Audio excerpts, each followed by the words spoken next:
Hey, how you doing? Welcome to another video. Today I want to talk about medications to help you stop drinking alcohol. This comes from Aussie born and bred. He says, "G'day Kevin. Quick question, what are your thoughts on medications to help stop drinking?" I really don't encourage it with my clients because I think it hinders them in the long run. I think there's two types of people who are looking to get medication to help them stop drinking alcohol. The first are those who are certainly at risk. They've been drinking a lot of alcohol over a long time, so much so that it's become kind of dangerous for them to stop without some form of medical help. And then there are other people who are not really in any danger, but they feel the need for help. They want to get some help because they want some help with the discomfort side of things. Now, whether we like it or not, the best teacher that we can have in life is pain. We're twice as likely to move away from pain as we are towards pleasure. It's just a fact. The lessons from pain can be instant. Think about a kid putting his hand on the stove. He's going to learn that for the rest of his life. But nobody wants to willingly take those classes, right? Nobody's going to put themselves in pain's way in order to learn something. So, for me, when you're starting out on this journey of stopping drinking alcohol, there's a narrow window at the beginning. For the first few weeks, alcohol-free, where the pain or the discomfort that you've got, it's at its highest, right? It's at its most effective. And this is the time when you're actually listening to things, you're listening to yourself, you're listening to the things that you have to do. And more importantly, you're open to change. And the reason many people fail after a month or 2 months, 3 months, is that the pain that got them started has gone. And along with that pain, so has the motivation. Now, the same thing happens when you dampen the pain with medication. You reduce the motivation that's been riding on the back of that pain. I know so many people who start this journey and they've got fear, anxiety, doubt. It is what it is. But these are challenges that we can overcome. I've seen so many people going into this process. They think they're weak. They've tried it before. They don't believe in themselves. But once they put in the work, they're mostly the strongest characters coming out of the other end of this. And they don't just stop drinking alcohol, they stop thinking like drinkers. And I think that's the biggest long-term gain that you can have. And they earned every single part of it, right? Because they went through that pain. Now, before we move on to some practicals, let me repeat here. Discomfort is a tool. And the biggest danger that I see in trying to take medication for discomfort is that you minimize the motivation that the pain is supposed to bring you. And then what?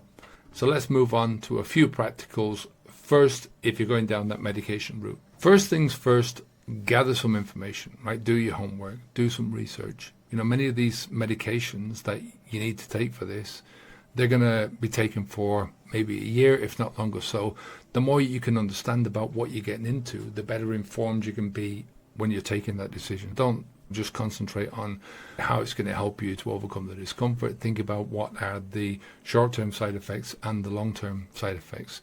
Second one is obviously do it under medical supervision. So you have to go to your doctor, talk to your doctor, go over the options, make sure that they know you've gone through a little bit of homework. I'm sure they'll appreciate it.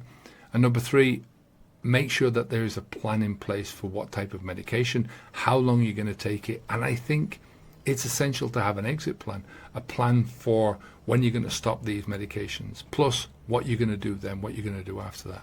So let's look at some of the things that you can do if you decide, like me, that you don't want medication and you're going to go without it. Again, if you have any doubts about this, go to your doctor.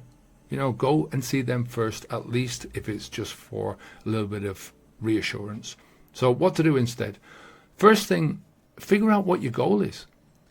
The way I teach, this is not about the alcohol, right? Once you stop the alcohol, that's the starting point of this. And then you should forget about the alcohol, leave that in your past. So your goal is not to stop drinking alcohol.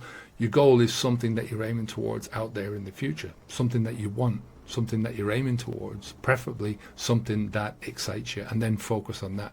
There's nobody says that this journey can't be exciting. Number two, discomfort is a natural part of this process. Fear and doubt, these are things that are going to happen. Everyone has them to one degree or another. So treat them like challenges. Treat them like challenges that you need to overcome. And for most people, this is going to be nothing more than uncomfortable, just feeling uncomfortable, maybe physically uncomfortable a little bit, mentally uncomfortable, emotionally, nothing more than that. That's why we always look ahead, right? If you're feeling uncomfortable and you're looking back at where you've come from, at the very thing that you used to use to stop making you feel uncomfortable, the temptation's always there. It's looming for you to take a step back, to the old drug that you used to take to dampen down all those emotions. Now, if you're aiming towards something exciting in your life, you're focusing on that instead, it's much easier to see discomfort as a normal part of the process. And that's the thing that's going to help you to control it. So just think about discomfort is the price of entry that gets you to the life that you want. Number 3, there's no shortcuts in this.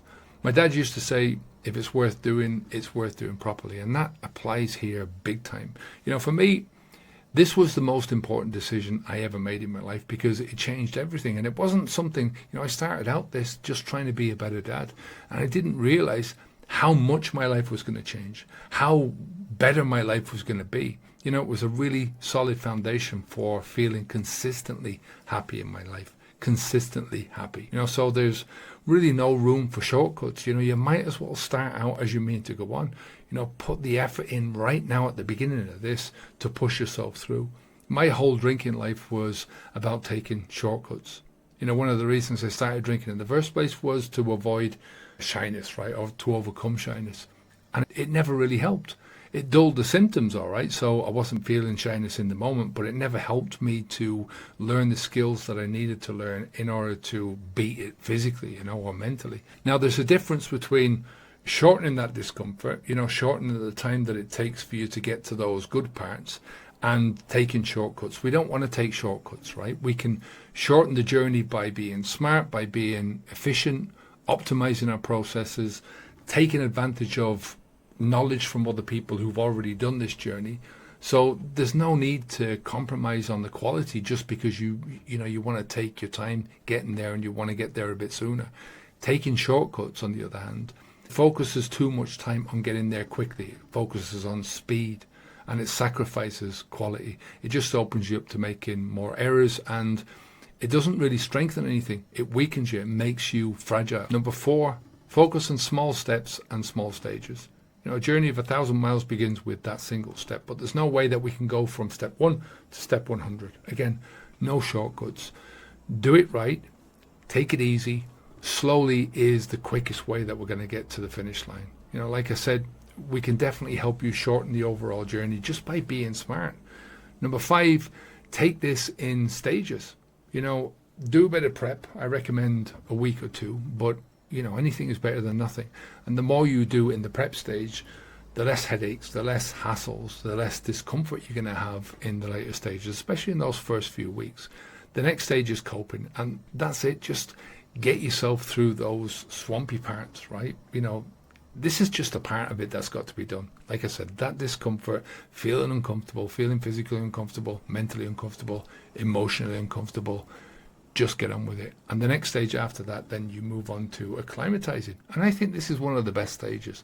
It's where you start getting used to your new self. Not just used to not drinking anymore, but you start getting used to living day to day and developing this new identity, being kind of happy in yourself, forgetting about the alcohol. You're not thinking about it as much. The final stage then is building. This is what we're talking about when we're talking about stop the flow, do the work, move on. This building stage is you're having that vision that we're talking about earlier on, where you want to go somewhere exciting in your life and you start to develop the habits that are going to get you there. Number 6, follow a system. I think this is crucial. Have a plan for as many outcomes as you can. If this happens, then I'm going to do that. If I get into this situation, that's what I'm going to do.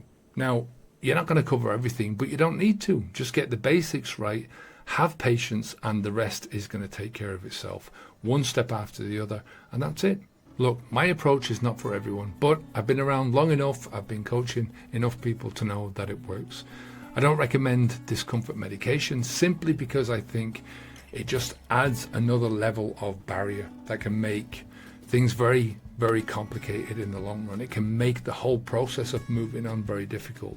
Everyone has some kind of shenanigans going on in the first month or so, but there are better ways of handling things than adding more poisons to an already poisoned system. So take a look at Habits V2 to see if what I offer you is of any interest. I do all the coaching myself, and I will always do my very best for you. Let me know if you've got any other questions about this topic or anything else, and I'll do another video on that. Take care of yourself, keep the alcohol out of your mouth, onwards and upwards. Bye now.